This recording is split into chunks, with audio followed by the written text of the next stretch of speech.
नमस्कार दोस्तों, आपका बहुत बहुत स्वागत YouTube channel teaching learning event with Anil पर। आज इस वीडियो में जानेंगे रीट मुख्य परीक्षा से संबंधित महत्वपूर्ण बातें। आपका एडमिट कार्ड जारी हो गया है और आगे आप परीक्षा में अब सम्मिलित होंगे, तो उसके लिए क्या आवश्यक दिशा निर्देश है एक परीक्षार्थी के लिए, जो केंद्र पर जाने से पूर्व जान लेना जरूरी है, नहीं तो आपको परेशानी हो सकती है। जैसा कि आपने पूर्व जो इसका एग्जाम पात्रता परीक्षा रीट का हुआ था, आपने देखा था, वहाँ पे जाने पे हाफ शर्ट और सब चीज़ें ड्रेस कोड का बहुत लोगों को पता नहीं था, दिशा निर्देश लोगों ने नहीं देखा, तो प्रॉब्लम का सामना करना पड़ा था। तो उससे पहले आप उन सभी चीज़ों को जान लें जो इस बार दिशा निर्देश दिए गए हैं मुख्य परीक्षा में अभ्यर्थियों के सम्मिलित होने से पहले, तो इसको जान लीजिए। तो आइए पॉइंट टू पॉइंट उस चीज़ों को देख लेते हैं क्या ज़रूरी है।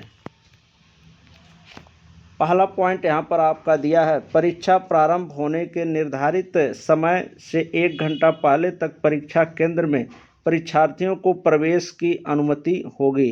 अर्थात परीक्षा केंद्र का प्रवेश द्वार ठीक 1 घंटा पूर्व बंद हो जाएगा। इसके पश्चात किसी प्रकार से प्रवेश नहीं दिया जाएगा। तो परीक्षा केंद्र पर आपको 1 घंटा पूर्व पहुंचना है। तीसरा पॉइंट है, जो महत्वपूर्ण पॉइंट है वही मैं बताऊंगा इसमें।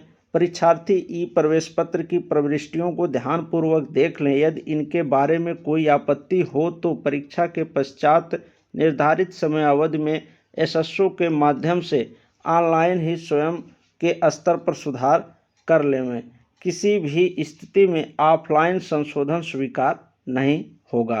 अगर कोई त्रुटि है तो आप एसएसओ आईडी के माध्यम पर साइट पर जा कर के अपना संशोधन कर लीजिए। ये दिशा निर्देश दिए गए हैं। और यहाँ पर जो महत्वपूर्ण बात है, परीक्षार्थियों के लिए मुख्य अनुदेश यहाँ पर दिए गए हैं। तो 1 घंटा पूर्व परीक्षा केंद्र पर पहुँचना है, पहला पॉइंट वही जो मैंने अभी बताया। और दूसरा पॉइंट जो है, कोरोना कोविड वैश्विक महामारी से बचाव के लिए सामाजिक दूरी से संबंधित जारी दिशा निर्देशों का पालन आपको वहाँ पर करना रहेगा। परीक्षा केंद्र पर मास्क लगाकर जाना रहेगा। बिना मास्क के परीक्षार्थी को प्रवेश नहीं दिया जाएगा। चौथा पॉइंट है आपका, परीक्षा के दिन परीक्षा केंद्र पर निम्न सामग्री लानी है। क्या क्या लाना है, ये महत्वपूर्ण पॉइंट है, इसको अवश्य ही देख लें।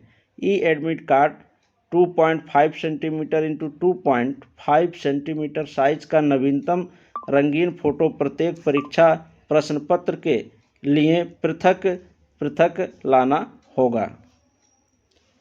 और आगे देख लेते हैं। जैसे आपका लेवल फर्स्ट और लेवल सेकंड दोनों है, तो उसके लिए आप एक एक फ़ोटो लेकर जाएं, दोनों पाली में, दोनों मीटिंग में सम्मिलित होने के लिए।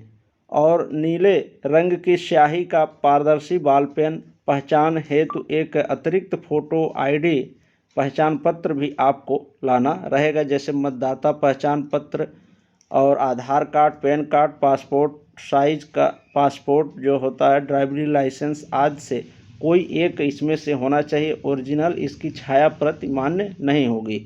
फोटो पहचान पत्र के आधार पर पहचान सुनिश्चित हो जाने गहन तलाशी के उपरांत ही अभ्यर्थी निर्धारित ड्रेस कोड में आने पर ही परीक्षार्थी को केंद्र में प्रवेश दिया जाएगा। अभी मैं ड्रेस कोड के बारे में भी आगे बताऊंगा, क्या ड्रेस कोड रहने वाला है इस बार। आइए आगे देख लेते हैं। आइए आगे देख लेते हैं और महत्वपूर्ण दिशा निर्देश जो दिए गए हैं एक परीक्षार्थी के लिए। पांचवा पॉइंट है, परीक्षा केंद्र के परिसर में नीली स्याही के पारदर्शी बॉल पेन आप ध्यान दीजिएगा, पारदर्शी ट्रांसपेरेंट पेन होना चाहिए, नीले कलर का। डॉट पेन, अन्य किसी प्रकार के pen, purse, bag, mobile phone, Bluetooth, ये सब सामग्री, कैलकुलेटर, ये तो आप जानते हैं, ये सब नहीं ले जाना है, ठीक। और केंद्र पर उपरोक्त सामग्री सुरक्षित रखने की कोई व्यवस्था नहीं होने से परीक्षार्थी उपरोक्त सामग्री को परीक्षा केंद्र पर ना लाएं। यहाँ पर ध्यान देना, आप जो भी अपना बैग और सब ले जाते, आपको अपना उसकी सुरक्षा स्वयं करनी है। केंद्र अंदर जमा नहीं करेगा परीक्षा केंद्र पर, तो उसको अगल बगल अगर कहीं है उसकी व्यवस्था जमा करने की किसी दुकान पे तो जमा कर सकते हैं, नहीं तो उसको ना ही ले जाएं। छठा पॉइंट देख लेते हैं, परीक्षाओं के संबंध में विभिन्न सोशल मीडिया पर किए गए भ्रामक प्रचार पर विश्वास न करें।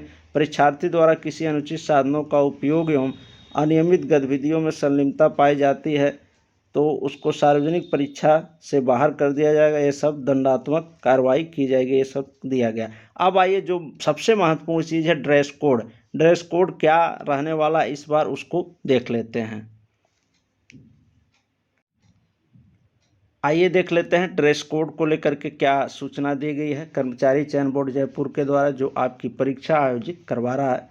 तो यहाँ पर देखिए दिया है, coat, tie, muffler, jacket, jerkin, blazer, शाल आदि पहनकर नहीं आवें।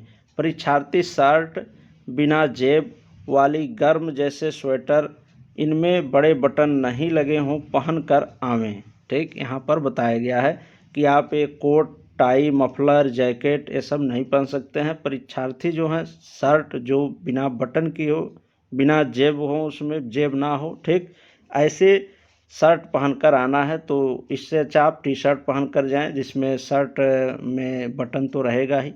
तो टी शर्ट पहन लीजिए, मोटा वाला स्वेटर एक आता उलन वाला इस समय तो आप पहन लेंगे तो आपको ठंड भी नहीं लगेगी, और आप ठंड जो है नॉर्मल हो गई है तो आप उसको पहनकर परीक्षा केंद्र पर जा सकते हैं, कोई दिक्कत नहीं है। तो कोई ऐसा जैकेट या टोपी, मफलर ये सब चीज़ें आप वहाँ पर पहनकर ना जाए, नहीं तो आपको ही दिक्कत होगी एंट्री के समय।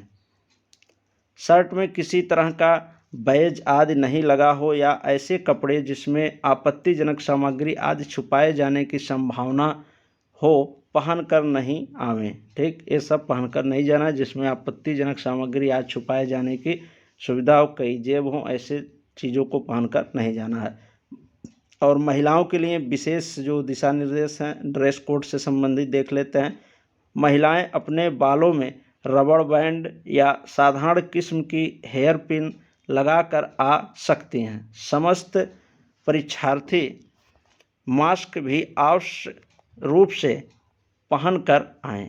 तो ये रहा ड्रेस कोड से संबंधित जानकारी जो इस पॉइंट में मैंने आपको बताया, और बाकी ये मास्क आप लगा कर जाएँ और ये ड्रेस कोड को ध्यान में रखें। तो कोई टी शर्ट हो जिसमें बटन वगैरह ना हो, मोटा हो उलेन वाला जो आता है सिंपल, तो उसको आप पहन सकते हैं। और महिलाएं जो हैं बालों वगैरह में साधारण जो रबड़ बैंड आता है, हेयर पिन आता, वही लगा कर जाएँ। ज़्यादा जो गहने हैं या और सब चीज़ें हैं ना पहन कर जाएँ, नहीं तो परीक्षा के समय एंट्री में आपको दिक्कत होगी। तो ऑलरेडी आप पहले से प्रिपेयर हो जाएं इन चीज़ों को लेकर के, अपने सामग्री को व्यवस्थित कर लें और परीक्षा में सम्मिलित होवें। ठीक, आप सभी को अग्रिम शुभकामनाएं। धन्यवाद। ऐसे ही महत्वपूर्ण सूचनाओं को प्राप्त करने के लिए आप हमारे YouTube channel teaching learning event with Anil को सब्सक्राइब अवश्य कर लें। धन्यवाद।